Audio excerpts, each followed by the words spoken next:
Hello everyone, welcome to आज talk. तो आज ये वीडियो रे देखिबा मेजर पोर्ट्स ऑफ इंडिया। तो देखो लेट न करी स्टार्ट करिबा। कंदला पोर्ट, तो ये अच्छी गुजरात और लोकेशन होची वेस्ट कोस्ट। तो ये वेस्ट कोस्ट गुजरात रे अच्छी कंदाल पोर्ट। देन अच्छी मुंबई पोर्ट कोठी अच्छी महाराष्ट्र, यार लोकेशन होची वेस्ट कोस्ट। ओके, सिमिलरली आउ गोटे अच्छी महाराष्ट्र रे जवाहरलाल नेहरू पोर्ट। तो ये भी अच्छी महाराष्ट्र रे।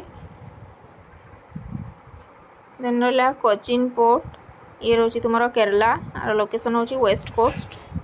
देन आछी न्यू मैंगलोर पोर्ट, यार लोकेशन होची कर्नाटक वेस्ट कोस्ट। देन आसला पारादीप पोर्ट, ये रोची ओडिशा और लोकेशन होची ईस्ट कोस्ट। देन आसला Haldia dock complex port, West Bengal east coast. Kolkata port भी रोची वेस्ट बेंगल ले। ओके, तुतिकोरिन पोर्ट, ये रोची location Tamil Nadu east coast.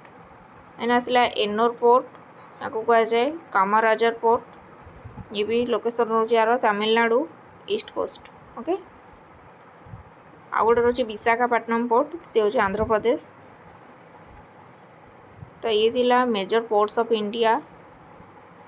Thanks for watching.